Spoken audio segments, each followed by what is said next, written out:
Thank you, Suzanne. Thanks very much for that. Now, the leveraged buyout firm KKR says it is going public by year's end. KKR announced a public offering last year before the buyout market collapsed. It scrapped those plans and has an entirely new strategy this time around. Bloomberg's Margaret Popper has the story and what is different. And Margaret, you're going to tell us first off how this is going to work. Well, Matt, the plan is for the company to go public by taking over KKR Private Equity Investors, a fund that KKR raised in 2006.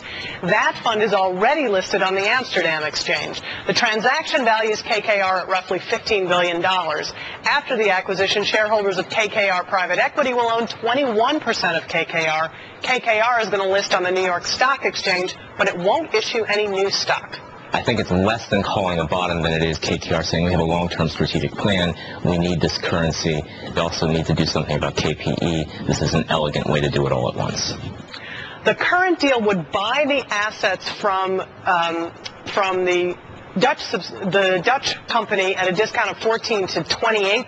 KKR Private Equity has lost about 60% of its net asset value.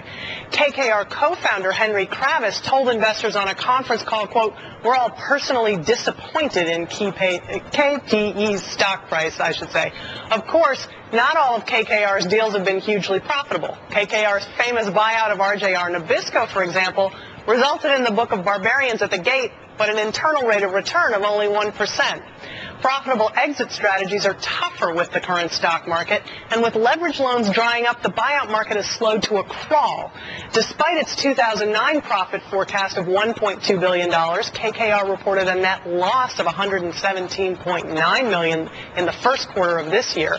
The value of companies it owns fell. That's after earning $814.8 million in 2007. So why go public now when the company's struggling to generate a profit? Well, Ron Geffner has an interesting theory on that. We're doing it at a time when the LBO market's dried up, for all intents and purposes, and that they're expanding to other areas of business. So I was thinking about it. Why now? This is a great time to poach other people. When all the other investment banks are sucking wind, why not come out? You now have publicly traded shares that you can offer people as a carrot at the end of the stick to get them to switch jobs. But new recruits may have to wait a while before they see the value of their shares take off. Competitor Blackstone went public in June of last year. It's lost about 30% of its value in the past year.